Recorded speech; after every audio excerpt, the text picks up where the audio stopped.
masuk ke Oke, jadi hari ini kita sudah masuk ke implementasi ALMA ya. Ini kan penjelasannya, cuman saya akan langsung jelasin bagaimana implementasi ALMA itu di Bank Syariah. Oke, lanjutkan ke berikutnya ya. Ini udah kelihatan ya, ini saya ya, apa namanya, PowerPoint saya udah kelihatan ya. Oke.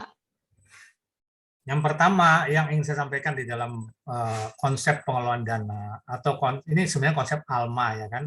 Konsep ALMA itu adalah konsep yang disebut dengan pool of fund. Ini Anda perlu tahu ya, karena kan nanti itu kadang-kadang Anda mungkin dengar di seminar atau apa gitu kan. Nanti Anda kan kasih tahu ini sistemnya pool of fund Pak gitu. Anda pool of fund itu apa ya gitu kan. Nah, pool itu sebenarnya kolam bahasa Inggris ya. Kalau Anda swimming pool kan ada swimming pool. Kolam renang kan bahasa Indonesia kolam renang. Nah, dari mana asalnya air yang ada di kolam renang? Itu biasanya di bawah itu ada pipa-pipa, ya kan? Pipanya ya ada yang satu, tapi kebanyakan tuh banyak kan. Karena kalau umpamanya pipanya cuma satu ya ngisinya lama banget kan. Pipanya ada beberapa itu. Itu biasanya kalau Anda nyilem ke bawah itu ada tuh pipanya itu. Ya kan lah. Jadi dia itu kan ada pipa-pipa atau sumber dana air ya, air yang masuk ke apa namanya swimming pool itu. Anda ingatnya swimming pool aja itu sehingga dia jadi air di kolam renang. Nah, pada saat dia sudah jadi air di kolam renang, maka Anda di situ sudah nggak bisa bedain lagi kan, ini air yang dari mana kan? Pokoknya air masuk aja udah. Anda taunya itu ya air itu. Nah, sehingga itu konsepnya itu adalah dia sudah menyatu gitu kan. Nah, itu namanya pool of fund, pool of ya itu kan air ya. Nah, karena ada konsep yang kedua. Nah, konsep yang kedua itu namanya asset allocation concept, bukan pool fund. Kalau asset allocation concept itu sumber airnya atau sumber dananya di sini ya, itu sudah ditentukan kemana arahnya. Umpamanya, kalau dalam hal swimming pool ya, itu mungkin ada 3 kolam ya. Ada 3 kolam. Jadi bukan satu kolam. Jadi kolam pertama itu adalah yang kolam yang gede, ya kan. Lalu yang kedua adalah kolam yang untuk anak-anak gitu kan. Nah, lalu yang ketiga mungkin kolam untuk air hangat lah gitu ya mungkin ya. Pokoknya ada 3 lah atau 4 gitu kan. Nah, itu di mana air itu udah masing-masing pipanya sendiri-sendiri. Pipanya satu-satu tuh. Nah, jadi itu apa namanya? Sumber airnya itu sudah dipipanisasi lah, sudah dialokasikan. Nah, itu kan. Nah, jadi umpamanya ini ya, dana yang dari tabungan itu untuk apa aja kan? Bisa untuk kredit, ini kan ada lari ke kredit, tapi juga bisa untuk cadangan kedua, ya kan? Atau untuk cadangan pertama. Tapi dia nggak bisa digunakan untuk apa? Contohnya beli sukuk, ini nggak boleh. Kalau beli sukuk dari mana? Asalnya harus dari dana deposito itu. Ini contohnya. Ini kenapa begitu, Pak? Kan ini ada 2 konsep nih. Ya karena begini, kalau di bank di Indonesia semua itu konsepnya pool of fund, bukan allocation fund. Allocation fund ini, asset allocation konsep ini digunakan di yang lain yang bukan di bank. Contohnya adalah apa? Multi-finance itu kan. Multi-finance itu seperti apa sih itu Pak? Itu FIF ya. Adira itu kan multi-finance. Terus apa namanya OMA itu kan Auto Multi Arta ya kan. Nah, itu multi-finance atau investment banking di Indonesia. Ada investment banking kan itu seperti Mandiri Investama itu kan investment banking tuh. Nah, kenapa begitu? Karena investment banking itu tidak boleh menerima dana pihak ketiga. Nah, dana pihak ketiga itu apa? Dana masyarakat, nggak boleh dia. Dia hanya boleh terima dana dari institusi atau dari bank lain, ya kan? Atau lembaga yang sama atau pasar modal, ya kan? Dia hanya boleh terima dari situ. Nah, tapi kalau dana masyarakat ini hanya bank yang boleh. Ya, bank boleh bank boleh menerima dana masyarakat. Dana masyarakat itu dalam bentuk apa? Giro, tabungan, deposito. Nah, sedangkan kalau apa namanya multi finance itu dananya dari mana? Dari pinjaman bank. Jadi bukan dari giro tabungan deposito. Dia nggak boleh menerbitkan produk deposito, produk tabungan, produk itu nggak boleh dia, ya kan? Dia nanti dapatnya dari bank, ya kan? Nah, seperti itu ya. Nah, khusus yang di perbankan pun itu Anda lihat ya, itu kalau BPRS, Bank Pembiayaan Rakyat atau Perkreditan Rakyat ya, itu tidak boleh menerbitkan apa namanya produk giro. Jadi dia nggak ada produk gironya, hanya produk tabungan sama deposito. Hanya dua ini yang boleh. Jadi dia nggak ada gironya. Nah, di sini kita bisa mengerti kenapa bank itu bisa lebih cepat berkembang ya. Ya kan? Karena dia ya produknya lengkap. Mulai dari giro, tabungan, deposito, ya kan? Karena kan produk giro ini cocok untuk pengusaha yang sistem pembayarannya sangat ini ya, fleksibel ya. Dan apa namanya ya bisa lebih apa namanya bisa dipakai untuk profitability dari si pengusaha. Makanya kalau BPRS itu ya susah berkembangnya gara-gara itu, ya kan? Dan gara-gara dia dibatasi area usahanya itu kan di kecamatan ya kan. Nah, dia nggak boleh beroperasi di tingkat provinsi kan seperti itu kan. Makanya itu banyak yang katakan. Tapi ini kita sekarang bicara tentang produk ya kan. Kalau di koperasi juga sama. Di koperasi simpan pinjam itu ya dia nggak boleh punya produk giro ya kan. Dia hanya boleh punya produk tabungan dan namanya bukan tabungan ya. Kalau di koperasi namanya simpanan. Nah, simpanan sukarela namanya ini. Ini namanya simpan sukarela. Time depositnya namanya simpanan berjangka. Nah itu. Ya, ini Anda harus tahu nih tentang produk-produk dari awal. Perbedaannya kayak koperasi kan BPRS, bank ya. Tuan terus masuk produk-produknya ini harus ini. Nah, ini namanya dana pihak ketiga ya. Giro, tabungan deposito dana pihak ketiga. Lalu ada dana pihak kedua. Nah itu. Dana pihak kedua itu biasanya dari mana? Dari bank lain. Ini bukan dana masyarakat, ini udah dari bank lain. Jadi bank lain itu bantu bank satunya. Umpamanya sekarang bank muamalat ya kan lagi kesulitan ya. Dibantu oleh BSI. Nah, itu. Jadi sumber dananya itu ada dari bank lain, ya kan namanya BSI atau nanti bisa aja bank lain lagi ya, CIMB atau apapun ya itu namanya dana pihak kedua. Itu Anda ingat ada dana pihak ketiga, ada dana pihak kedua, ada dana pihak pertama. Nah dana pihak pertama itu dari mana? Ya dari yang punya bank modal. Modal itu dikatakan dana pihak pertama, ya, yang punya bank itu, ya kan, setor modal, ya kan, ataupun dalam bentuk subordinasi di modal ya itu tetap dianggap sebagai pemodal. Nah ini adalah struktur dari dana masuk yang ada di bank, termasuk bank syariah yang kita bahas sekarang. Nah itu kan dalam bentuk dana. Nah itu nanti dia akan nyampur untuk pengelolaannya. Itu dalam bentuk namanya pool of fund. Ini susah bahasa Indonesia-nya, saya nggak tahu. Kalau dibilang kumpulan dana ya nggak cocok, karena kalau kumpulan dana itu nanti bercampur sama konsep di asuransi, ya kan? Asuransi syariah itu kan orang taruh premi itu nanti kumpulan dana gitu. Ini ya boleh bilang kolam dana lah ya. Tapi orang suka bilang pool of fund aja. Pool of fund nanti bisa dipakai untuk macam-macam. Ya, saya nggak tahu ya. Pakai macam-macam, bisa untuk cadangan pertama. Ya. Cadangan pertama itu primary reserve ya. Cadangan pertama ini sering disebut dengan GWM, giro wajib minimum yang ada di BI. Ya, catat. Jadi ini adanya di BI nih. Primary reserve itu dana di BI. Nah, lalu ada yang namanya cadangan kedua. Cadangan kedua atau secondary reserve. Cadangan kedua itu tidak wajib ya. Kalau ini kan wajib. Kalau ini tidak wajib. Nah, ini untuk berjaga-jaga. Untuk berjaga-jaga aja kalau ada kebutuhan likuiditas. Nah, oleh karena itu biasanya secondary reserve itu bentuknya dalam bentuk SBI syariah biasanya. SBI ya. SBI itu adalah sertifikat Bank Indonesia. Jadi apa namanya? Uangnya masuk ke BI juga, cuma dalam bentuk sertifikat gitu. Nah, itu dia bisa jangka pendek maupun jangka panjang. Tapi panjangnya itu tahu yang pernah saya praktekkan itu paling lama 6 bulan ya, bawah setahun.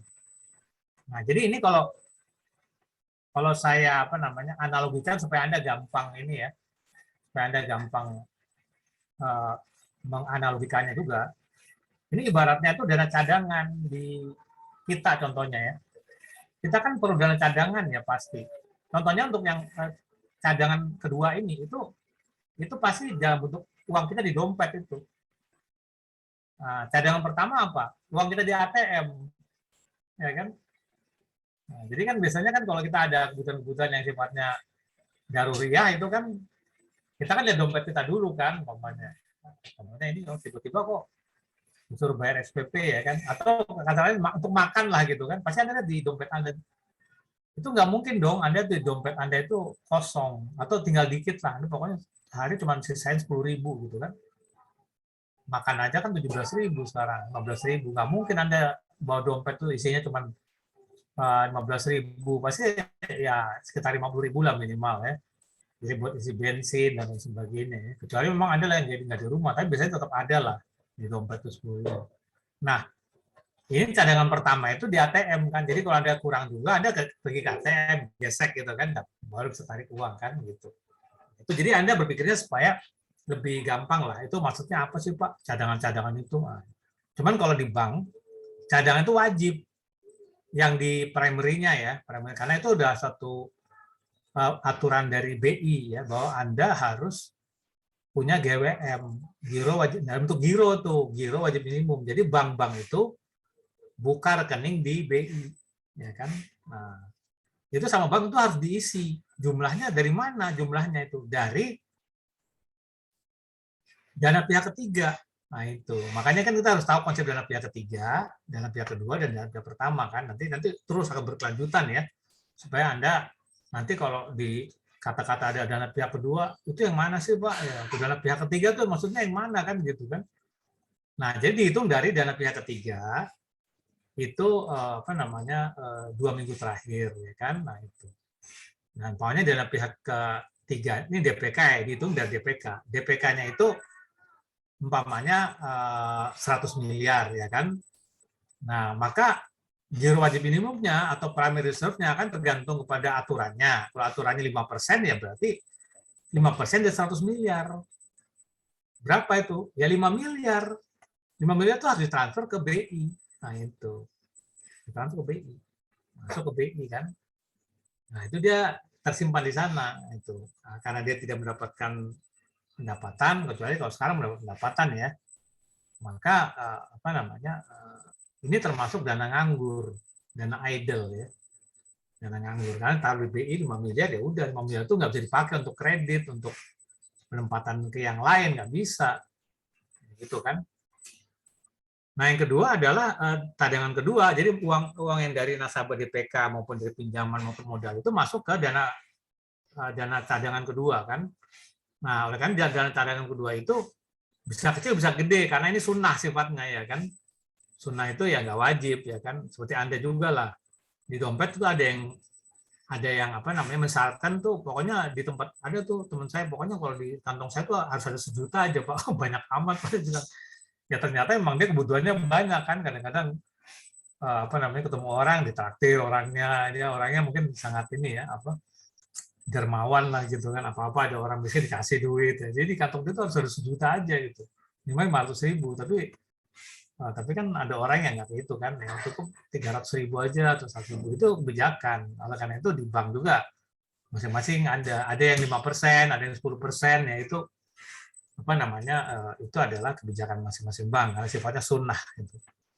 Tapi pasti ada ya karena kalau nggak ada BI biasanya nanya emangnya ini bank kalau ada apa-apa gimana karena nanti aset berikutnya itu kan aset yang tidak gampang dilikuidasi ya tidak gampang dilikuidasi karena itu dia ada jatuh temponya contohnya gini lah Anda tuh kan punya aset mobil lah katakan punya mobil terus tiba-tiba Anda butuh duit Anda kan kalau jual mobil kan tetap butuh waktu lah pengalaman saya seminggu lah minimal seminggu baru Anda bisa jual mobil kan apalagi kalau aset Anda itu rumah baru lebih lama lagi ada teman saya yang sampai 4 tahun 5 tahun nggak laku-laku ya kan jadi kalau aset-aset berikutnya itu kurang liquidnya gitu nah kalau yang dua ini setara cash setara ya setara uang cash Tapi yang pertama ini boleh dibilang nggak bisa dipakai, ini yang setara cash yang ini maksudnya.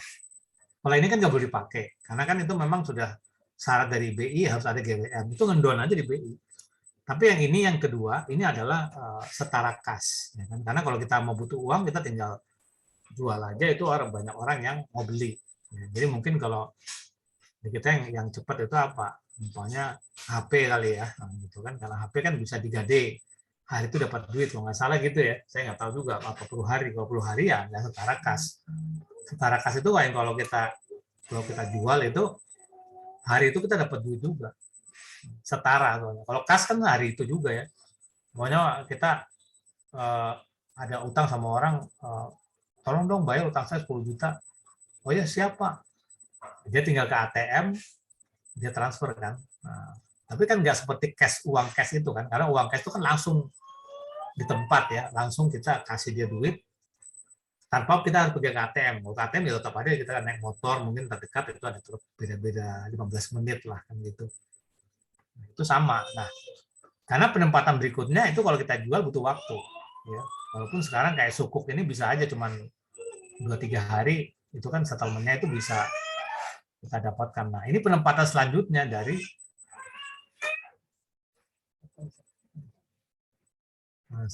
itu penempatan berikutnya itu yang ini kan sesuai dengan urutan likuiditas ya.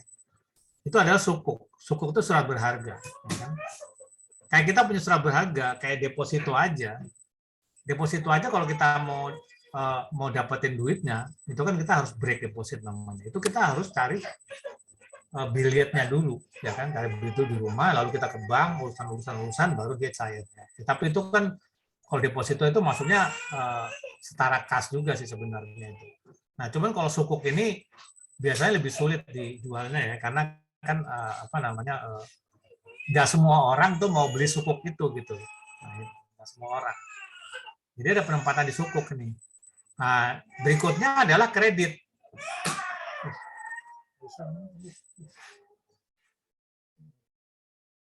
Jadi berikutnya adalah kredit ya. Maaf, anak saya sendirian di sini. Ini aset. Nah, ini asetnya dalam bentuk kredit atau pembiayaan, ya kan? Nah, di sini ini lebih tidak liquid lagi dibandingkan sukuk, ya kan? Karena kalau kita mau jual aset kredit kita, itu butuh waktu lebih lama lagi. Ya kan? Untuk mendapatkan uang itu lebih lama lagi, karena kita harus negosiasi dengan bank lain, gitu kan, untuk supaya mau mengambil aset kredit itu, gitu ya. Nah, terus yang terakhir itu adalah fixed asset. Nah, fixed asset itu apa? Fixed asset itu ya gedung-gedung milik bank. Itu bisa kantor pusat, kantor cabang, ya, bisa mobil-mobil milik bank. Lalu bisa juga dalam bentuk alat kantor, ya, komputer, ya, itu semua pokoknya berupa fixed asset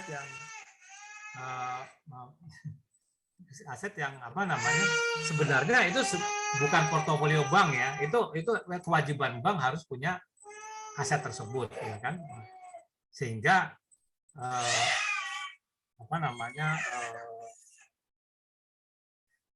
ini jumlahnya tuh nggak boleh banyak, gitu kan.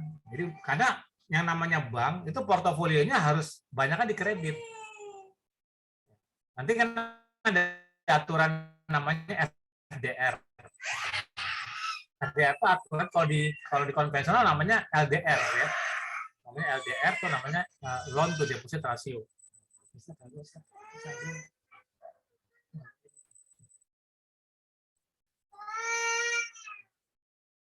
Bentar ya. Anak saya dulu.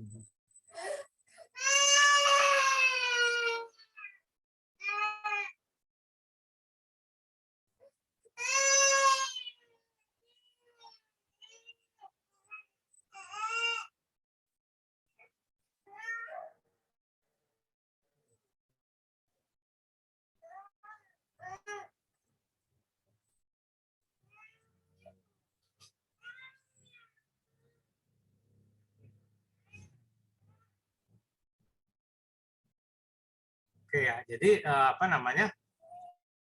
bank itu harus portofolionya banyaknya di di kredit atau di pembiayaan ya.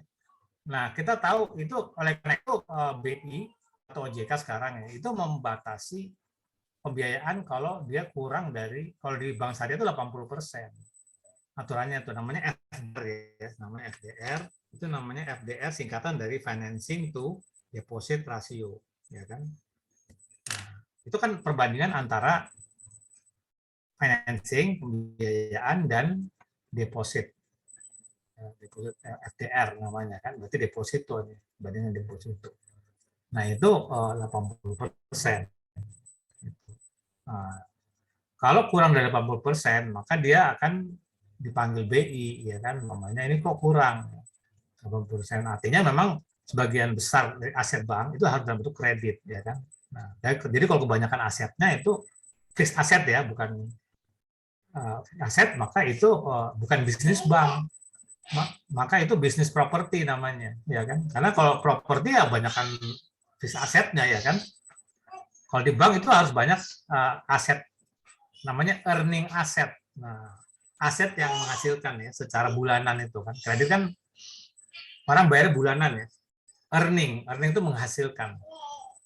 Nah, kalau aset itu kadang-kadang kan jualnya lama ya gitu ya.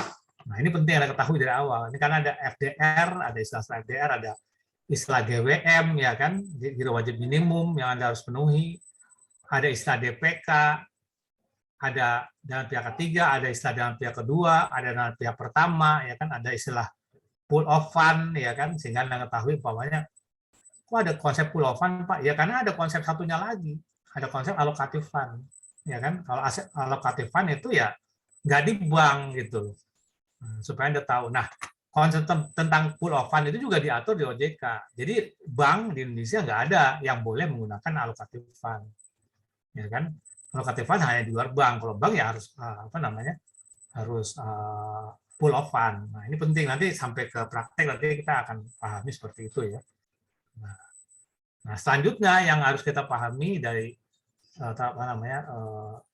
dari transaksi di bank syariah adalah bahwa kita harus mengetahui konsep pengelolaan dana di konvensional dan di bank syariah, ya kan?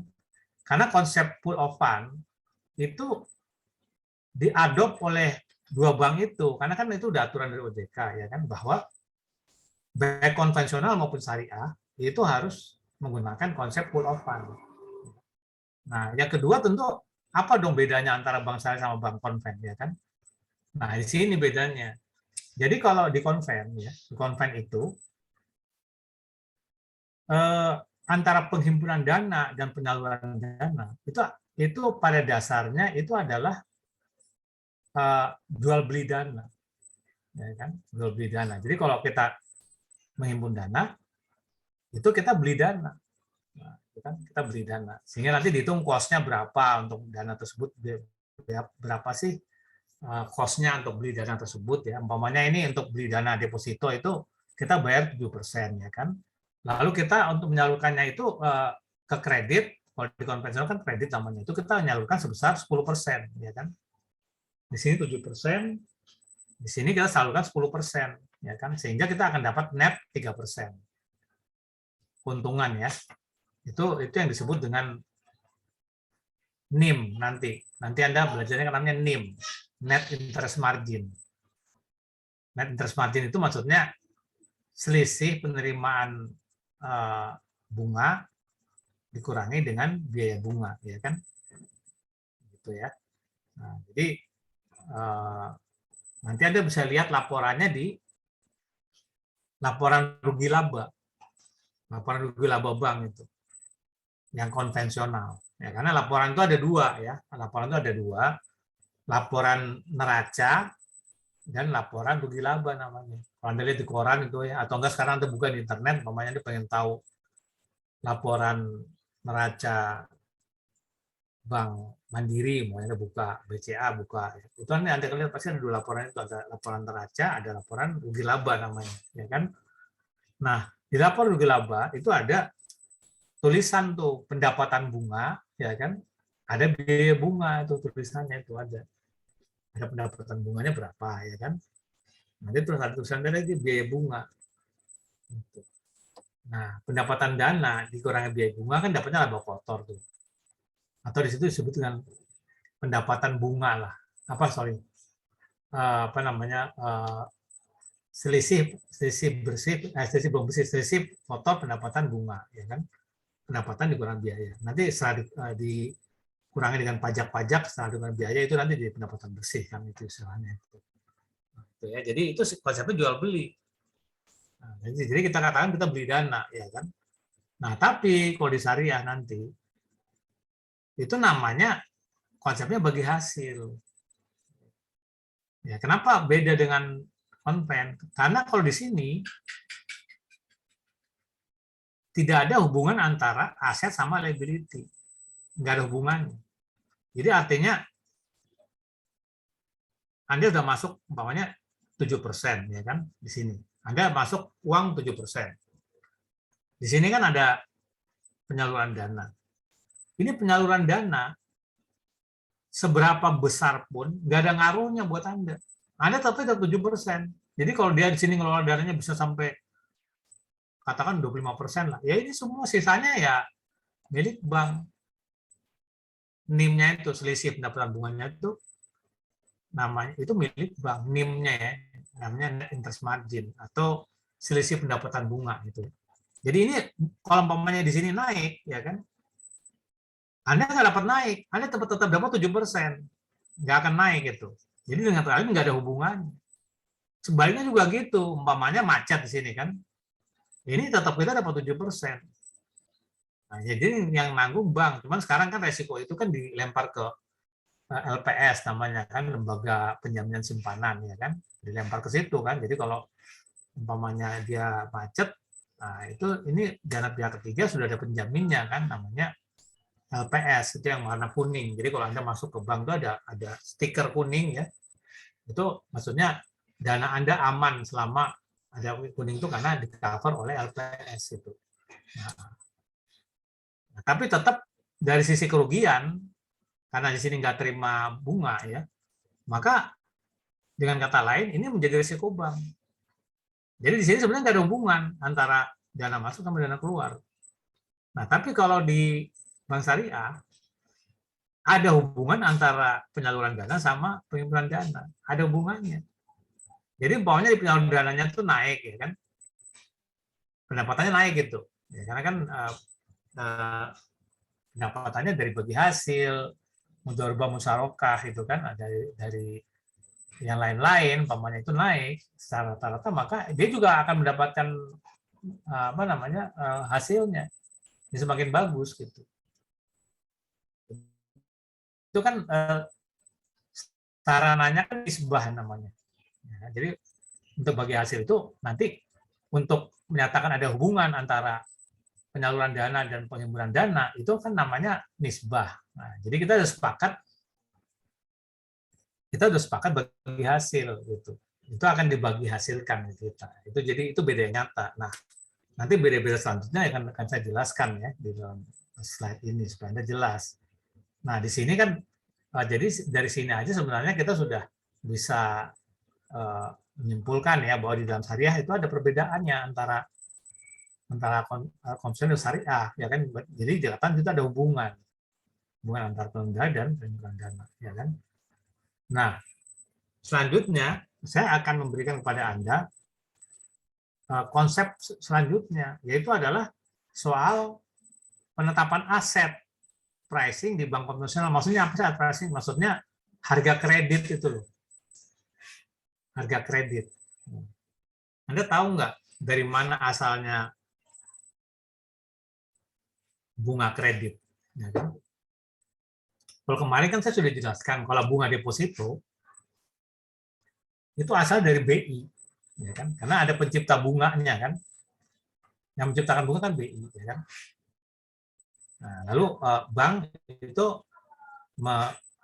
membandingkan tolok ukurnya itu sama BI, bawahnya BI 3%, ya kan? Maka dia biasanya harus di atas itu kan sedikit itu kan 3,5%. Nah, itu BI kan yang menciptakan, karena itu kan terakhir nanti bank harusnya di BI kan.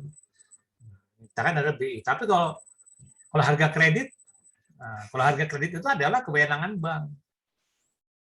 Nah, bank itu punya formula, kan? Punya formula untuk menentukan harga kredit. Formulanya apa? Ya seperti ini nanti saya jelasin. Formula kredit nih ya, supaya Anda tahu. Karena formula kredit ini itu harus ada.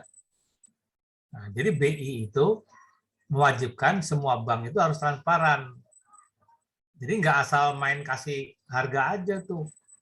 Harga kredit itu saya sekian gitu kan. Dari mana tuh main comot aja kan. Ya kayak inilah. Kayak rentenir gitu ya. Rentenir kan kasih uang nih.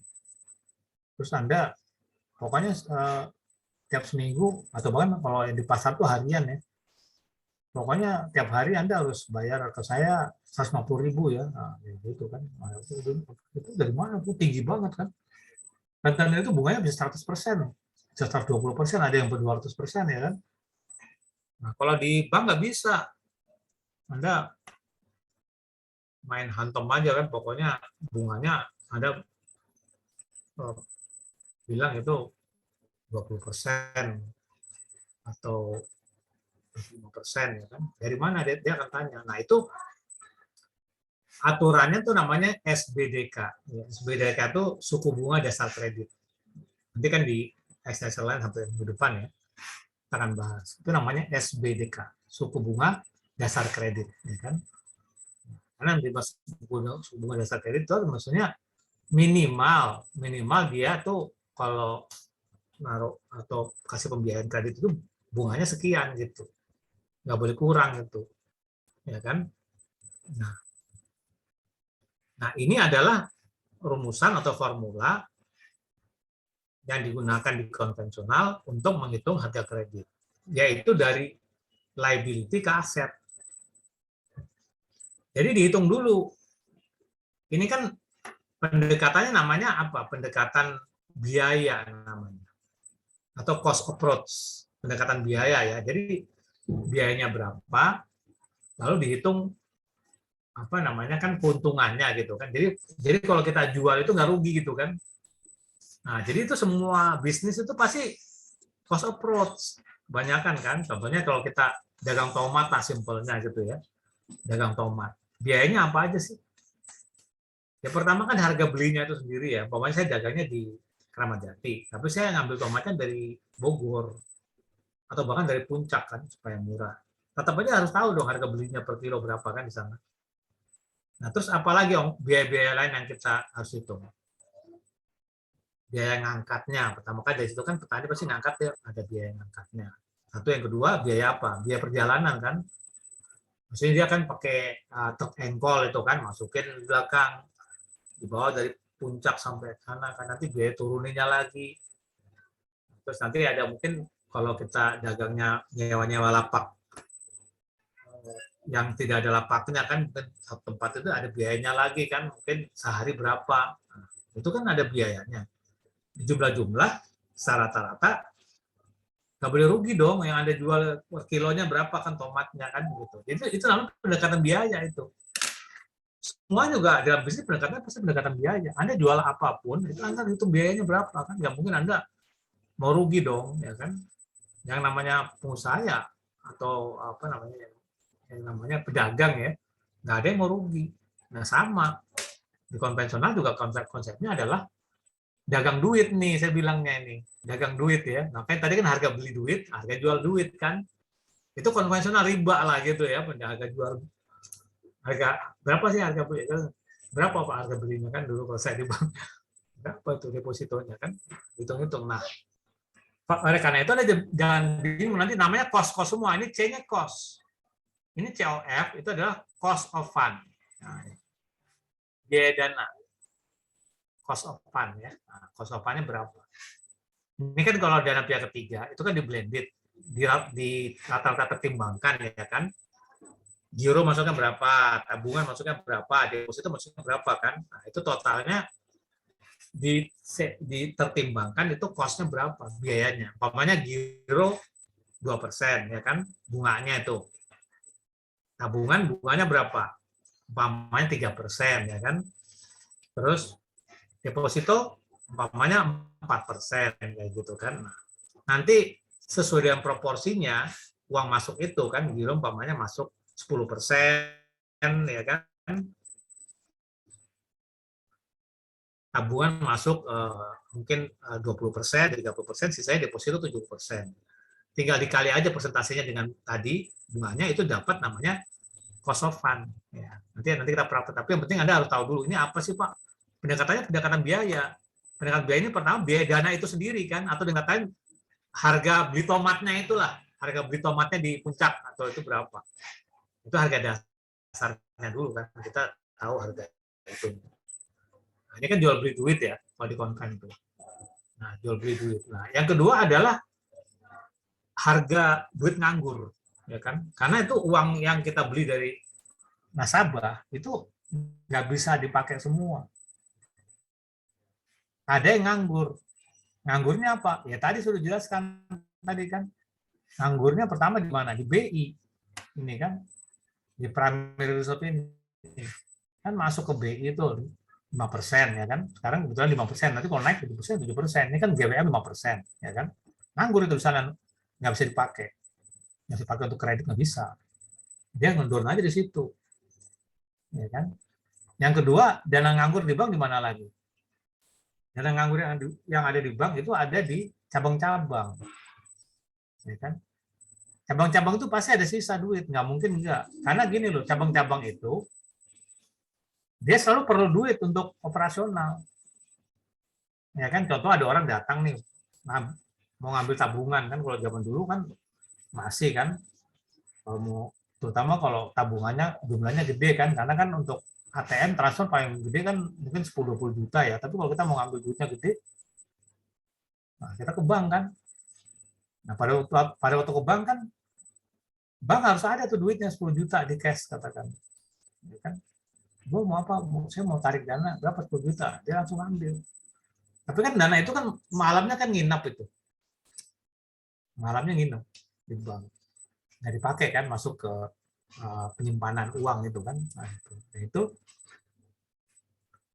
antara 1-2% lah gitu. 1-2% tuh berdasarkan pengalaman itu pasti ada, nggak mungkin nol.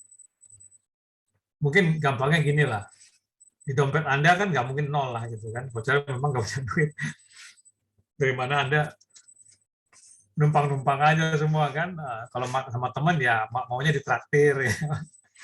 Anda ke tempat kuliah bonceng ya kan gitu. Tapi kan nggak mungkin nol terus. Masa makan tiap hari minta ditraktir kan nggak enak. Jadi pasti ada cash-nya. Pasti seperti di cabang. Di cabang tuh ya pasti ada cash-nya. Yang terakhir, dana nganggur itu ada di mana? Yang terakhir dana nganggur itu ada di ATM, ya kan? Di ATM itu pasti ada isinya. Nah, karena kalau kurang juga diisi lagi kan gitu. Makanya itu apa namanya? ATM itu selalu diisinya kan, karena orang bisa marah-marah kan kadang-kadang, oh ini ATM ngapain sih, cuma ATM doang tapi sering kosong Pak, ini gitu kan jadi komplain itu bisa nanti kemana-mana ceritanya kan. Jadi kalau bisa ATM itu jangan kosong kan. Nah, itu sekitar 1% tuh ada di ATM. Nah, jadi ini cash bisa 2-3% ya. Maksudnya ada uang yang di cabang 2%, yang 1% ada di ATM gitu kan gitu. Nah, ATM tuh ya kalau bank-bank besar tuh kalau jumlahnya lumayan tuh, ratusan miliar tuh kan, cabangnya banyak tuh. Ya kan? Satu ATM itu bisa menampung sampai 250 juta loh. Itu bisa 250 juta di dalamnya itu. Makanya kan jangan ditiru ya, dulu ke zaman kerusuhan dulu itu ATM pada dikampakin di kampak, diambil duit di dalamnya. Karena dia tahu ya, walaupun isinya nggak semua 250 juta kan pasti udah diambil, tapi itu lumayan. Gitu kan, jadi itu dana nganggur. Jadi ini ada cost-nya. Dana nganggur itu ada cost-nya. Kenapa? Cost-nya itu opportunity, karena kan seandainya dana itu kita kasih ke pembiayaan, ke kredit, itu kan akan menghasilkan. Ya kan? Umpamanya dia bisa kita pakai, ya kan? Itu ada cost. Itu kita itu sebagai cost. Ya. Nah, itu kita itu sebagai beban, gitu kan? Karena apa namanya, nganggur tadi, kan? Nah, jadi kalau di bank itu kita itu hitung-hitungan nanti ada itu nggak ada 1 rupiah pun ya dana yang kita nggak hitung biayanya. Semua ada itu. Jadi itu sama aja kita menjalankan konsep mubazir, ya kan? Innal mubazirina kanu ikhwanas sayatin. Sungguhnya orang-orang yang mubazir itu teman-temannya setan. Jadi itu kita harus hati-hati. Jadi kan jangan sampai ada dana-dana yang mubazir.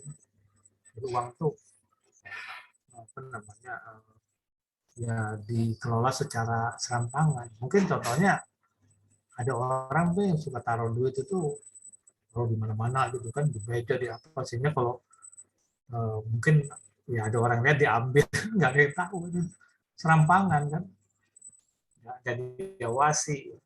Atau bisa juga pengertian mubazir itu kan israf ya, artinya terlalu banyak gitu dana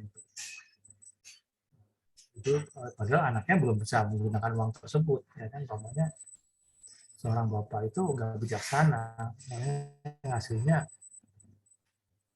harusnya anak itu kan mungkin 2-3 juta itu cukup, ini bapak kasih ada sebulan 50 juta ya, israf kan, nanti anda pakai buat macam-macam itu pasti perubahan terlalu israf, berlebihan, itu nggak boleh, sesuai kebutuhan aja. Nah berikutnya ke cost lagi nih kita bicara, namanya overhead cost. Supaya anda jangan bingung nanti overhead head itu kepala, ya kan? Itu maksudnya biaya SDM dan biaya operasional lainnya, ya kan? Karena kan kalau pengelolaan di cabang itu kan nggak mungkin nggak ada orangnya kan, kecuali nanti udah digital bank ya semuanya, tapi kan tetap aja ada orang lah gitu kan. Karena kalau di Jepang sana itu kasir udah nggak ada, cuma robot-robot saja ya. Karena kalau cash ya ambil aja lah di ATM apa gitu. Kalau mau transfer ya tinggal klik-klik di situ kan, ngapain ada orang lagi kan. Buka deposito juga bisa online kok sekarang. Itu enggak. Tapi kan tetap aja ada orang accounting-nya, orang apa di belakang kan, sampai di SDM-nya ada, cuman kecil, makin lama makin kecil gitu kan. Nah di Indonesia masih banyak. Paling nggak untuk yang orang-orang yang nawarin kredit itu kan masih banyak ya. Nah ini OHC ini maksudnya kos-kos lain, termasuk juga biaya listrik, biaya air, ya kan, biaya telepon, biaya untuk beli ATK, ya kan, karena kan untuk form transfer, form debit segala macam itu kan sudah tersedia, itu kos semua kan gitu. Nah, itu overhead cost nanti itu dihitung dari dana pihak ketiga tadi yang masuk, berapa kira-kira overhead cost-nya. Ini maksudnya overhead cost-nya itu dihitung dari perbandingan antara biaya yang di cabang itu dibagi dana pihak ketiga ya. Jadi ini penting, bukan aset yang kita bagi. Ini angka contohnya 3,5%. Ini bukan perbandingan antara OHC dan apa namanya aset, tapi OHC dan dana pihak ketiga 3,5%. Lalu ada lagi biaya. Biaya itu ada namanya biaya provisi. Biaya provisi itu sebenarnya biaya karena kita lempar kredit. Jadi kalau kita lempar kredit, ya kan, itu kan pasti ada resikonya, ya enggak?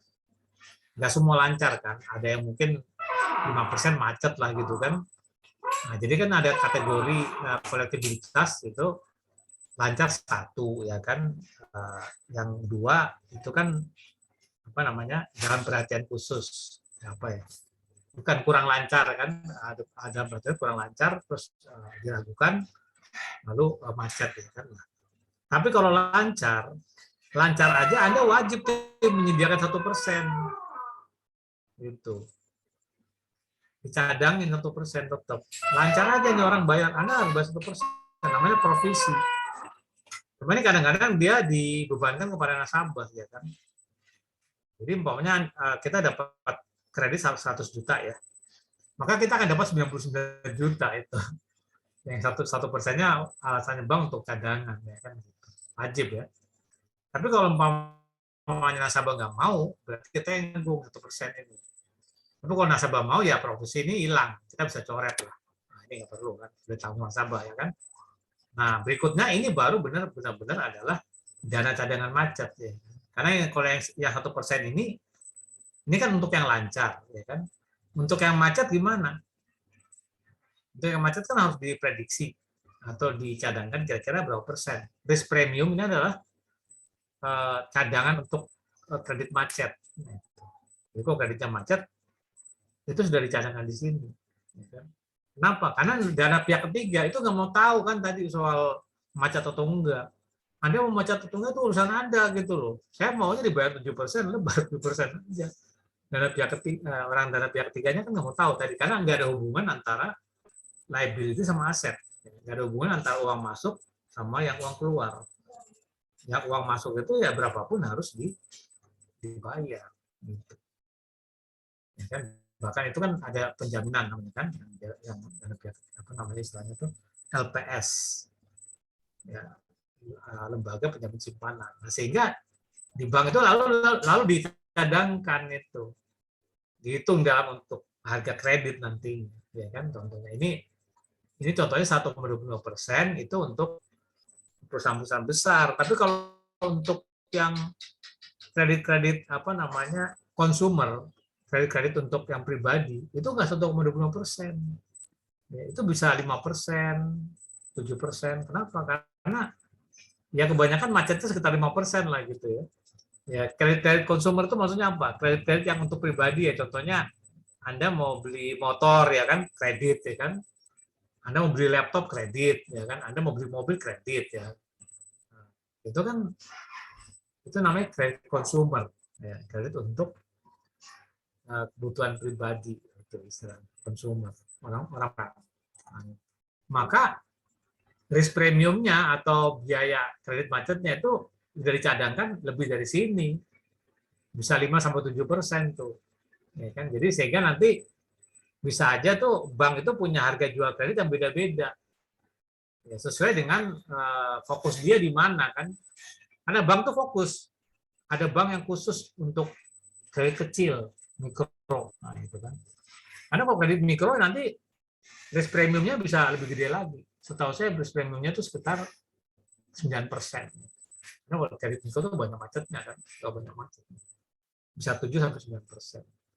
Tapi ada juga bank yang memang khusus ke UMKM gitu kan. UMKM mungkin dia risikonya lebih rendah lagi gitu kan. Bisa cuma 5% gitu kan. Nah, jadi ini beda-beda di sini.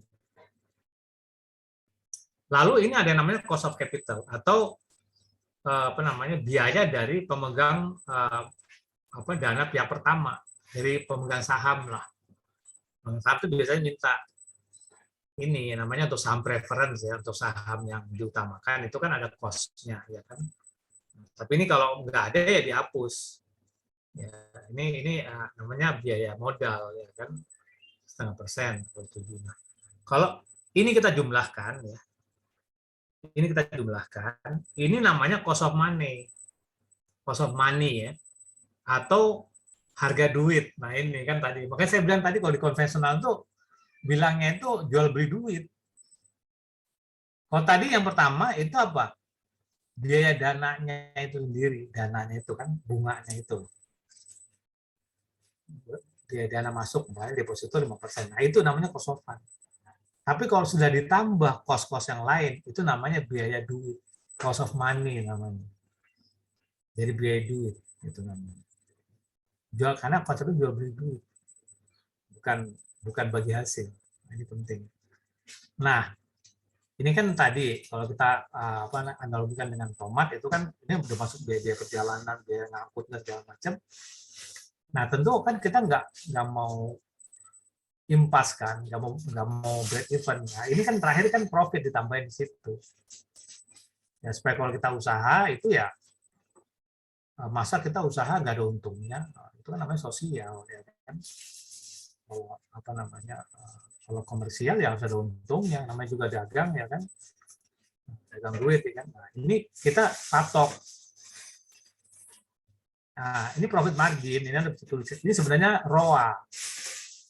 Itu non aset ini, ya kan ROA. Nah, ROA itu ada standarnya loh. Di Indonesia itu sekitar antara 2 sampai paling mentok itu sekitar 3,5%. Jadi Anda nggak bisa tuh main, saya mau ROA-nya 7%, dimarahin sama OJK, umpamanya, loh, Anda gimana sih ini? Ini kan rata-rata untung bank itu kan paling tinggi 4%, Anda tuh 7%, nggak benar tuh, tolong direvisi, ya kan? Nah ini kalau dijumlah, itu dapat 16,5%. Itu kan kurang lebih kan kayak gitu, 16,5% kalau dijumlah. Ini namanya suku bunga dasar kredit. Nah itu sehingga dia muncul angka itu nanti ya. Nanti kan kalau dipraktekkan nanti kita akan praktekkan itu angkanya ini maksudnya nggak turun dari langit ini. Ya, angkanya ada hitung-hitungannya gitu kan sehingga bank beda-beda. Ada yang murah, ada yang mahal ya kan. Kenapa ada yang murah, ada yang mahal? Kan ada yang ini starting point namanya. Starting point-nya itu kan ada cost of fund, ini starting point. Kalau starting point-nya udah mahal ya jatuhnya ke sini pasti mahal. Nah, kalau di sini starting point-nya murah, ini jatuhnya murah juga. Nah, itu. Nah, makanya jangan heran ada bank yang kreditnya murah, ada yang kreditnya mahal, ya kan? Nah, ini juga bisa menjelaskan tentang kenapa kredit di bank syariah itu mahal, ya kan? Kan ada yang bilang tuh Pak, ya Mas ya, itu di syariah lebih mahal daripada konven. Ya kenapa? Ya karena banknya kan masih kecil, bank syariah masih kecil ya. Cost of fund-nya mahal, ya kan? Nah, karena kalau bank besar kan dia banyak tabungannya itu kan, banyak perlu tabungannya kan, sehingga dia lebih murah. Karena secara struktur tuh dia istilahnya kalah starting point lah, kalah cepat lah gitu. Kalah cepat dia. Jadi sehingga dia tuh lebih mahal pasti. Iya kan? Susah lah buat bank syariah tuh untuk apa namanya menyaingi bank konven di awal-awal ya teman-teman. Tapi kalau yang sama itu kurang lebih ya bisa lah sama asetnya gitu. Tapi kalau untuk bank-bank yang sudah besar kayak BCA, Mandiri gitu ya, itu kosopannya rendah sekali mereka. Kosopannya itu bisa cuma 2-3% kan. Sehingga mereka bisa lebih agresif. Makanya Anda lihat itu BCA itu kan banyak kerjasama sama BCA Finance ya untuk membiayai mobil ya. Itu merajai kan, bunganya paling murah soalnya. Karena bank syariah, maaf Pak, bank syariah itu kalau bank syariah mahal Pak, mahal gitu soalnya kan. Jadi karena di Indonesia ini konsumer atau yang di dalam pihak ketiga itu orang yang ambil kredit itu masih ya nggak takut sama riba, persis seperti yang di deposit. Yang penting cicilannya murah, ya kan. Halal haram, halal haram nanti aja lah Pak, ya kan. Anggap enteng lah. Deposit juga gitu kan, yang penting bunganya tinggi, ya kan. Banknya terpercaya, itu kan, kayak gitu gitulah ya. Nah, itu konsep harga kredit. Nah, tapi yang perlu Anda ketahui di sini, kalau syariah, nah itu nggak bisa Anda sebut cost of fund, ya kan? Itu bukan harga beli dana soalnya, inflasi istilahnya itu. Jadi ini bukan cost of fund konsepnya, jadi konsepnya kebalik. Walaupun nanti cara hitung konsep bisa aja sama, tapi konsepnya kebalik kan, penyaluran dana dan apa namanya penghimpunan dana, ya kan? Jadi kalau kita lihat ini ya, secara kesimpulan itu adalah dana masuk di bank syariah itu kan dalam bentuk bagi hasil yang paling banyak, mudharabah kan. Yang wadiah ini bukan bagi hasil, yang wadiah ini akadnya akad bonus, akad wadiah ya kan. Makanya ini dititik-titikin. Nah, dititik-titikin. Kenapa? Karena ini di luar sistem bagi hasil, gitu. Termasuk yang modal dari pihak pertama ya, karena modal pihak pertama itu nanti dapatnya dari dividen kan gitu, sehingga dia tidak termasuk di sini kecuali dana pihak kedua. Dana pihak kedua itu kan dana bank lain ya, nah itu bisa masuk ke sini karena dia juga langsung dibagi. Jadi kalau yang dana modal itu nanti akhir tahun dia dikasih dalam dividen, karena itu nanti hitung-hitungannya kok Pak modal nggak dihitung ya, karena yang tadi konsepnya bukan di sini supaya Anda tahu. Yang wadiah juga sebenarnya kan bukan bagi hasil ya, itu kan bonus ya, berarti ya nanti dinolkan dulu sama kita, di 0%-an dulu kan, nanti kalau memang kita ada kelebihan profit yang banyak lah baru kita bagikan bonus ya. Nah ini kan masuk ke dalam pooling fund namanya kan, masuk ke dalam pooling fund, nah, lalu dia itu akan ditasarufkan ya kan, disalurkan. Nah, ditasarufkan itu maksudnya dalam bentuk apa?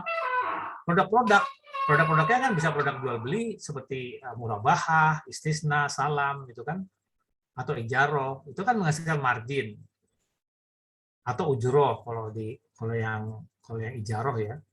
Tapi juga sekaligus dari situ bisa dapetin namanya bagi hasil, ya kan? Nah, inilah yang dibagi hasilkan, nah, sesuai proporsi nanti dalam bentuk distribusi bagi hasil, ya kan? Di mana ini tuh akan dibagi dua antara nasabah dan bank, gitu. Itu yang dibagi hasilkan. Karena nanti ada pendapatan-pendapatan yang tidak dibagi hasilkan. Yaitu apa? Yang berupa jasa keuangan. Jasa keuangan contohnya apa? Transfer, gitu kan? Kita kalau transfer uang, itu kan ada biaya transfer, ya kan? Biaya transfer itu nggak dibagi hasil, semuanya milik bank itu. Atau nanti ada, bawahnya Anda ambil ATM, gitu kan? Ada biayanya, ya kan? Itu atau di m-banking gitu kan, untuk transfer kan ada biayanya itu. Itu semua milik bank, itu nggak masuk bagi hasil. Kalau muka ini nggak perlu dibicarakan karena ini di luar, memang di luar ini ya. Nanti kita bicara tentang itu apa namanya di terakhir aja. Karena yang mau kita jelaskan sekarang dana pihak ketiga ini bagaimana cara pengoperasiannya kan, gitu ya. Sekarang jadi kita lanjut terus. Ini keterangannya, tadi saya sudah banyak cerita tentang itu apa namanya masing-masing apa namanya produk itu. Nah ini secara singkat aja ya. Maka sumber dana di bank itu kan itu bisa berasal dari dana pihak pertama dalam bentuk modal, ya kan, atau dari dana pihak kedua dari bank lain, dan yang terakhir dari dana masyarakat, dana pihak ketiga yang disebut dengan DPK, ya kan. Ini. Nah ini. Nah itu masuk ke bank syariah lalu ditasarufkan, ya kan, dalam bentuk apa namanya pendapatan bagi hasil. Nah, jadi sekarang saya langsung aja ke bagi hasilnya, dan bagaimana cara kita ngitungnya ya. Nah, oke. Nah, kita ketahui bahwa apa namanya karena dia produk bagi hasil ya, maka ada instrumen kan yang harus digunakan dalam membagi hasil, ya kan. Instrumen yang digunakan untuk membagi hasil itu apa? Nisbah namanya. Nisbahnya itu. Karena kalau kita kerjasama dengan bagi hasil, kita harus tahu bagi hasilnya di awal. Nggak bisa itu Anda nggak tahu nisbahnya di awal. Contohnya produk kerjasama itu Gojek gitu kan. Gojek. Kemarin saya naik Gojek ya kan. Naik apa? Gokar. Saya dari sini ke UIN. Ada urusan ya kan di UIN. Nah, saya kan dari itu kan 64.000 ya. Dari Sawangan Depoknya ke sana 64.000. Ngobrol sama pengemudinya, Pak sekarang itu bagi hasilnya berapa Pak? Jadi driver itu dapat 80%, ya kan? Gojeknya dapat 20%. Jadi Gojek itu sistemnya bagi hasil. Nah, tapi kan di awal dia udah tahu tuh. Jadi kalau ada kayak tadi saya sekali pergi 64.000, dia dari saya berarti dia dapat 64.000 kali 80%, berapa tuh? Berarti 50-an ribu ya. Sisanya adalah ini Gojek ya kan. Dan itu kan katanya itu dulu berubah Pak. Dulu kan awal 90 ya kan, terus kurangin lagi 85, sekarang 80% ya kan. Sama di bank syariah juga gitu, yang namanya nisbah bisa diganti-ganti. Tapi ini sebulan sekali minimal, nggak boleh di tengah-tengah. Ya, jadi umpamanya Anda, wah ini kayaknya rugi nih, bonusnya kayak apa, begesnya kita kurangin, nggak boleh di tengah-tengah, karena kalau di tengah-tengah itu kan sudah akad, ya kan, sudah akad, jadi nggak bisa di tengah. Nanti sampai jatuh tempo, baru dilakukan akad baru, ya kan. Jadi ini bagi hasil ini harus diganti minimal 1 bulan sekali, sesuai dengan apa namanya periodisasi dari bagi hasil. Karena tiap bulan, karena produk deposito itu kan paling kecil 1 bulan. Produk deposito nggak ada yang 3 bulan, semuanya 3 bulan itu nggak ada. Ada yang pasti ada yang sebulan. Karena juga kebanyakan orang naruhnya sebulan, ya kan? Nggak ada yang panjang-panjang tuh jarang, yang setahun gitu kan. Kalau deposito pasti berapa lama Pak naruhnya? Paling sebulan, 3 bulan gitu kan. Nah, jadi ini adalah suatu instrumen ya yang membedakan antara syariah dan konven, ya kan? Karena kan di konven itu nggak ada tuh namanya nggak ada bagi hasil, nisbah itu nggak ada, ya kan? Yang ada adalah apa? Tabel suku bunga kan gitu. Ini kalau di syariah kan begini bentuknya, kayak gini nih nanti. Nah ini kayak gini, ini kan teorinya gitu kan. Nah ini di BI syariah nih kayak gini. Nah ini ada nisbah bagi hasil, ya kan? Untuk seluruh produk yang dia punya. Ini di atas tabungan, di bawahnya deposito, ya kan gitu.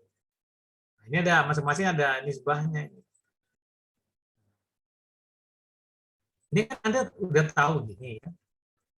Ini kira-kira ngasal nggak sih dia bikinnya? Atau turun dari langit aja terinspirasi? Oh, 49% ditulis. Kan nggak mungkin. Itulah namanya manajemen, harus dihitung. Nggak bisa Anda asal-asalan. Enaknya berapa ya Pak? Tanya. Pak, enaknya 36%. Bisa-bisa Anda rugi bandar. Ya kan, ini karena ada hitung-hitungan profitnya nih. Ini yang mau saya ajarkan ya. Nah, tapi nanti untuk awal ini, untuk soal pertama, itu kan saya akan menggunakan nisbah yang sudah ada. Nah, jadi Anda sudah ada nisbahnya, tinggal hitung-hitung. Tapi nanti besok, minggu depan, saya akan ajarkan dari mana dasarnya nisbah. Kalau sekarang kan Anda harus tahu dulu mekanismenya, ya kan? Mekanismenya ya harus ada nisbah dulu, kan gitu nanti. Tenang aja ya. Sabar. Nah, ini untuk dasar apa? Untuk dasar kita menghitung distribusi pendapatan bagi hasil kepada dana pihak ketiga. Ya kan? Ini laporannya harus nih Anda bikin. Ya kan? Pendapatan yang dibagi hasilkan, distribusinya per produk ini ya, sampai ke indikasi atau equivalent rate dari investasi nasabah. Nah, ini ada di laporannya ini. Ini kan saya dapat dari Syariah Mandiri ya. Mintanya di kasir. Di depan tuh di kasir depannya itu kan ada itu ya tempat-tempat produk tuh. Cuman sekarang itu jarang saya lihat itu. Nah, tapi kalau diminta dikasih. Ada nggak itu laporan DPK 8 distribusinya? Kalau yang kayak gini nggak ada Pak. Sekarang ada yang fotokopi. Oh iya, saya minta fotokopi aja. Nah, itu. Ya, tujuannya untuk ini. Untuk kasih contoh kan. Kalau ini saya foto ini dulu. Saya kan ngajar dari lama. Jadi Anda di situ kalau umpamanya Anda nggak naruh apa-apa di situ, ya jangan minta gitu kan. Anda datang Pak minta itu. Anda siapa gitu kan? Oh enggak, saya untuk belajar aja Pak. Saya untuk belajar aja, saya mau minta nih kan. Oke. Nah, berikutnya ya. Berikutnya yang dijelaskan adalah bahwa semua sistem distribusi bagi hasil ini ada fatwanya. Jadi Anda jangan hanya kira bahwa fatwa itu hanya untuk produk, ya kan? Umpamanya fatwa tentang murabahah, ya kan? Itu fatwa nomor berapa?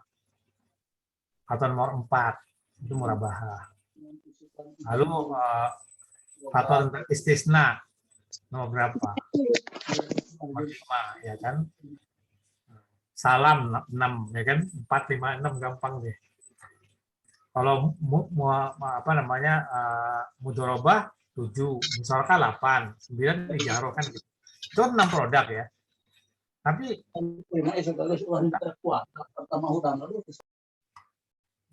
ternyata dalam sistem dalam distribusi bagi hasil itu ada fatwa juga. Nah, dan yang Anda ingat cuma 2 gampang. Ini saya sengaja merahin. Pertama itu yang disebut dengan sistem distribusi hasil usaha dalam lembaga keuangan syariah nomor 14 tahun 2000. Yang kedua adalah prinsip distribusi hasil usaha dalam lembaga. Ini kan penting Anda ketahui dari awal supaya Anda tahu personalisasi dari bank syariah. Ada sistem distribusi, ada prinsip. Nah, apa yang dimaksud dengan sistem distribusi hasil usaha adalah bagaimana kita melakukan perhitungan terhadap kalau di konvensional itu bunganya, pendapatan bunganya, kalau di syariah ya pendapatan bagi hasilnya, ya kan gitu. Nah, yang Anda ketahui tentang pendapatan bunga, itu dia menggunakan sistem accrual basis. Nah, itu orang-orang accounting tahu nih. Accrual basis itu adalah sistem perhitungan bunga atau sistem pengakuan pendapatan yang diakui di depan. Ini harus tahu. Accrual. Jadi diakui di depan. Karena yang namanya bunga itu ya memang bisa dihitung di depan. Cara ngitungnya gimana? Ada formula bunga, karena yang seperti saya bilang, formula bunga itu adalah pokok, ya kan, dikali dengan suku bunganya, ya kan, dikali dengan jangka waktu dalam bentuk hari dibagi 365. Itu caranya, ya kan? Itu cara hitung pengakuan pendapatannya. Kalau dari sisi nasabah pendapatan, kalau dari sisi bank namanya biaya, ya kan. Nah, maka kalau dari uang 100 juta contohnya, ya kan, kita dapat bunga 7% umpamanya gitu kan, maka kita bisa ngitung kira-kira pendapatan kita contohnya ini mungkin sekitar 500-an ribu, ya kan, 500.000 ini saya hitung, ya kan. Nanti setelah dikurangin pajak dapat 400.000. Nah, jadi kalau bank di konvensional nih ya, salah mengkredit pendapatan bunga, itu kan dikreditnya ke tabungan biasanya kan, umpamanya dia mengkreditnya 350.000, kurang 50.000 nih. Kan kita sudah bisa ngitung ya kan. Kalau kita ngitung, loh Pak, Bapak ini kok kredit saya kok cuma 350.000, bukannya 400 Pak, ya kan? Coba dihitung lagi deh Pak, ya kan? Nah, ini umpama, tapi kayak gitu biasanya jarang, itu kan karena sudah sistem pasti bener lah ya. Tapi ini contoh ini supaya Anda ngerti tentang accrual ya. Jadi itu, oh ya bener, Bapak bener Pak. Oke Pak, kalau gitu nanti kita akan masukin yang 50.000 ke tabungan Bapak, gitu kan. Jadi itu bisa diklaim, kita bisa nuntut itu. Ya kan? Tapi kalau di bank syariah, itu nanti sistemnya bukan accrual basis, sistemnya kan cash basis. Cash basis itu maksudnya apa? Sesuai dengan pendapatan yang kita terima. Contohnya yang Gojek seperti gampang ya. Abang Gojek itu bisa nggak menentukan pendapatan dia di akhir hari kira-kira? Nggak bisa. Kenapa? Karena kadang-kadang order kan sepi, ya kan? Kadang dia juga mungkin sakit pulang lebih awal, ya kan? Ada yang rajin sampai jam 9 malam beroperasi, tapi ada yang males jam 3 udah pulang. Pendapatannya beda-beda. Kenapa? Karena itu nanti sistem Gojek itu ngitungnya kan berdasarkan pendapatan real yang dia terima. Umpamanya dia go ride-nya berapa untuk nganterin orang tuh kan berapa kali. Terus untuk nganterin barang, gosen, untuk GoFood, nah, ya kan mungkin lain-lain lagi, Go Master segala macamnya. Itu kan dijumlah sama dia lalu dibagi hasil 80%, ya kan. Nah, tapi kalau umpamanya dia cuma satu kali pergi aja gitu, gokar 64.000, udahlah saya males. Ya udah dapatnya 50.000 aja Anda sehari itu. Ya kan nggak dapat apa-apa lagi gitu. Itu namanya cash basis. Nah, dia tahunya kapan? Ya setelah dia pulang. Ya kan setelah dia pulang dia baru tahu. Oh, saya dapat sekian. Nah, itu kan nggak ada pengakuan atau prediksi ya di depan ya. Nggak bisa. Nah, itu namanya cash basis. Nah, oleh karena itu kalau di syariah itu pencatatan aja bolehnya. Kalau untuk yang accrual itu untuk catatan kira-kira di bank itu pendapatannya berapa. Tapi nanti kalau mau dibagi hasilkan itu harus berdasarkan cash basis, pendapatan yang nyata-nyata diterima, ya kan? Karena bisa jadi pendapatan itu ada yang macet gitu kan, umpamanya ada satu kredit itu yang nggak dibayar cicilannya oleh nasabah, maka itu nggak boleh dibagi karena bukan kita nggak terima pendapatan itu, kok kita bagi, dari mana kita dasarnya kan, nggak ada dasarnya. Pokoknya pendapatan nyata-nyata kita terima gitu. Ya persis seperti abang Gojek bisa nggak? Maaf Pak Gojek yang di kantor pusatnya. Tadi saya sebenarnya berapa kali terima ini Pak, terima apa namanya pesanan, tapi dibatalin sama nasabahnya Pak, ya kan? Dia tetap aja dibatalin, Anda nggak terima duit, dia kan nggak bisa klaim kan? Yang nyata-nyata Anda terima gitu loh. Cash basis, cash basis. Anda terima itu yang dibagi. Itu yang Anda harus tahu ya. Nah, yang kedua yang pernah katakan itu kan nomor 14 tentang sistem. Jadi sistemnya adalah cash basis. Kalau ditanya ya kan, kalau untuk bagi hasil nih. Tapi untuk pencatatan boleh, karena itu kan untuk manajemen banknya ya kan, hitung-hitung kira-kira kita profitnya berapa ya gitu. Nanti tetap harus itu akhir bulan ya kan. Nah, yang berikutnya nomor 15, ini yang penting Anda ketahui. Bank itu cara menghitungnya berdasarkan prinsip revenue sharing bagi pendapatan. Kan? Atau kalau di bank-bank luar negeri seperti di Dubai itu kan, atau di Kuwait, Arab Saudi, Bahrain, ya kan itu. Nah, itu sistemnya profit sharing. Nah, tadi saya ini ya belum kasih tambahan. Itu kalau sekarang saya tanya, di sistem Gojek itu revenue sharing atau profit sharing? Jawabannya revenue sharing, ya kan? Karena pendapatan yang dia terima itu langsung dibagi, ya kan? Nah, tapi kalau profit sharing itu dikurangi dulu dengan biaya-biaya. Nah, itu yang seperti di tadi Dubai dan lain sebagainya itu. Ya kan kalau di Gojek itu kan kita terima berapa itu langsung, tidak dikurangi lagi dengan umpamanya abang Gojeknya minta itu dikurangi Pak. Tadi saya katanya kalau dia dari sisinya ditambahkan. Tadi saya ini Pak ada makan ya kan, saya ada beli bensin Pak, itu biaya-biaya dimasukin semua sama dia kan di pendapatannya itu tambah-tambah ya kan. Gitu. Jadi itu nggak ada, itu urusan si driver sendiri. Dia mau makan yang enak terserah, gitu, makan murah juga boleh. Nah, atau dia tadi kan bensinnya itu apa dia itu. Nah itu oleh karena itu ini kenapa di Indonesia nih? Karena banyak moral hazard istilahnya. Moral hazard tuh ini penting ya, tanya moral hazard. Moral hazard itu tipu-tipu, ya kan? Dia makannya di Bahari itu warteg ya. Dia bilang saya makannya di ini Pak, di sederhana Pak, ya kan? Saya ngisinya pertalit gitu kan, itu saya isi pertama Pak gitu. Gimana? Debat-debat kayak gitu kan susah sekali sistemnya kalau pakai profit sharing. Maka dia menggunakan revenue sharing. Ya, pokoknya pendapatan berapa langsung dibagi aja. Gitu. Jadi lebih aslah lah istilahnya, namanya lebih maslahat ya untuk kemudahan transaksi gitu kan. Nah, itu. Itu yang penting ya kalau di Indonesia semua menggunakan revenue sharing gitu. Nanti kita akan bicarakan tentang itu di praktek ya.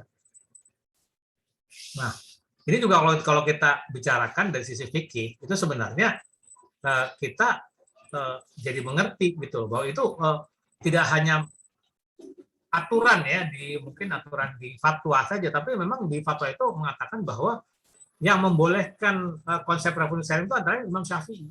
Imam Syafi'i mengatakan bahwa mudharib tidak boleh menggunakan kata mudharabah baik sebagai biaya baik dan maupun kerugian. Jadi Imam Syafi'i itu konsepnya revenue sharing dibagi. Jadi istilahnya tuh biayanya berapa aja kayak Gojek itu ya itu sudah apa namanya bebannya si yang mudharib gitu. Nah, tapi kalau bank-bank di Timur Tengah itu kan menggunakan mazhab siapa kan? Mazhab ya. Kalau di kita kan memang Imam Syafi'i mazhabnya. Di sana kan Imam Ahmad yang digunakan atau kalau di di daerah Afrika Utara ya seperti Mesir itu, Maroko itu kan, Libya itu kan menggunakan Imam Malik ya. Imam Malik itu menggunakan konsep profit and loss sharing. Nah, artinya mudharib itu boleh, tapi hanya biaya di perjalanan saja. Seperti biaya makan, minum, pakaian, menginap, nah itu. Biaya lain nggak boleh masuk. Gitu. Nah, kalau Imam Ahmad ditambah lagi, itu tidak boleh boros. Gitu. Jadi ini ada dasar fikihnya, persis seperti dasar fikih kalau kita melakukan ibadah, ya kan? Kalau kita melakukan ibadah kan ada dasar fikihnya, pokoknya ada yang kalau Bismillah tuh jahar keras kan, nah, itu kan Imam Syafi'i, ya kan? Tapi kalau sir itu kan Imam Ahmad, ya kan? Karena Anda kalau ke Arab Saudi kan itu sir gitu kan, ya kedengeran sedikit aja gitu kan. Nah, itu kan dulunya boleh. Jadi kita dalam beribadah berumah itu sebenarnya santai aja, kita ngikut imam mazhab. Jadi jangan itu kalau dia enggak ini ormas ini gitu, ini ormas ini gitu kan. Jangan dibenturkan sama ormas gitu. Ya kan karena kalau ditanya umpamanya Imam Syafi'i, NU apa Muhammadiyah? Kan gitu ya. Syafi'i kan nggak ada ormasnya kan, ini kan lebih dulu dari NU Muhammadiyah, jadi jangan dibenturkan ke situ gitu.